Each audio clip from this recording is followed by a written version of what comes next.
Good morning, brothers and sisters. This is our first prophecy report of 2023. In her winter 2023 newsletter, Jan Markell said Pew Research just released a report that found among all U.S. adults, 39% say the end times are now. This includes 47% of all Christians, which in turn included 55% of Protestants, 63% of evangelicals, and 31% of mainline church members. Markell made it clear that the poll was about the second coming, not the rapture, which will take place a minimum of 7 years before the second coming. Everyone needs to be rapture ready. Here are more events that confirm it. One, concerning depopulation and the decline of America, Catherine Austin Fitts made some interesting statements in an interview posted by Greg Hunter on December 20th. Hunter reported that Fitts said, "The U.S. is so fraudulent that it will self-destruct much sooner than later." My question is, how much of the money sent to Ukraine is coming back to the U.S.? There is a machine in control of a spending machine that is financed with our taxes and debt that is borrowed in our name. The machine is implementing a depopulation plan to balance the books, and changing the president will not change what the machine is doing. If the machine does not fail you in 2023, it will fail you in 2024. On December 31st, New York became the sixth state behind Washington, Oregon, Colorado, Vermont, and California to legalize composting of deceased human bodies. The environmentally conscious in those states can now treat the body of a loved one as a disposable commodity, have it composted, and use it in a conservation project. When asked about his second coming, Jesus said, "When the abomination of desolation, the Antichrist, spoken of by the prophet Daniel, stands in the holy place, in the rebuilt temple at the middle of the tribulation period, the Jews in Judea should flee into the mountains, a place prepared by God where they will be supernaturally protected, fed and watered for 3.5 years. Jesus did not name the mountains, but many prophecy teachers think he was talking about the ancient city of Petra in the mountains of Jordan. On December 28th, it was reported that Petra was flooded by 3.1 inches of rain the day after Christmas. 1,700 tourists were evacuated, and it was closed for 1 day. Put another way, if this is the place preparations have been made for lots of people, the Jews can get there, and if they need food and water, God can send it. It will be neat if the food is manna from heaven. Concerning the battle of Gog and Magog, an Israeli attack on Iran is not the battle of Gog and Magog, but Iran said she will counteract if Israel attacks her.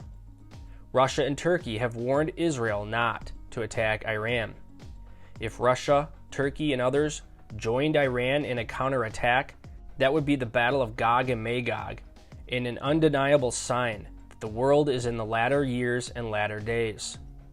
On December 28th, it was reported that Israel has improved its preparations and readiness for an attack on Iran's nuclear facilities. On December 29th, Benjamin Netanyahu was sworn in as the new Prime Minister of Israel.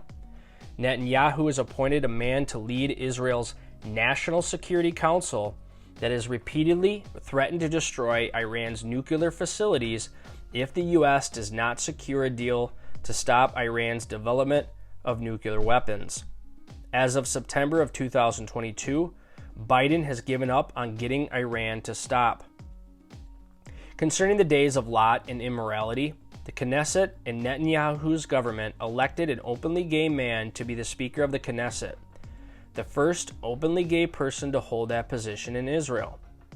Concerning the days of Lot and immorality, on December 31st, Elon Musk's Twitter reinstated the Christian Post after 9 months of censorship for telling the truth, calling President Biden's Secretary of Health, Rachel Levine, a man. Levine is the father of 2 boys, a biological male who divorced his wife, let his hair grow long, started wearing a bra, and identifying as a woman, but the former Twitter owner said the post committed hateful conduct by calling him a ma'am. After Musk reinstated the Christian Post, its editor said they are a Christian publication. Their primary responsibility is to God, and they will continue to report truth to the best of their abilities. Concerning global warming and electrical vehicles, on December 28th, it was reported that New York City has 2,100 trucks that run on diesel fuel and can be fitted with plows in the winter and used to clear snow. The city also has 6,000 garbage trucks that run on gas that they would like to convert to electric vehicles, equip them with plows, and use for clearing snow. They recently learned that the trucks that are converted to electricity are not powerful enough.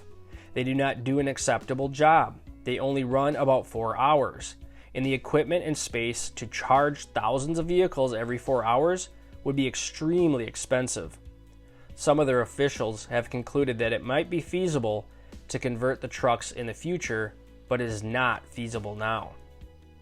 Concerning the days of Noah and wickedness, on December 29th, it was reported that looting and stealing from stores in San Francisco is costing businesses almost $100 billion per year, and government officials are doing nothing to stop it.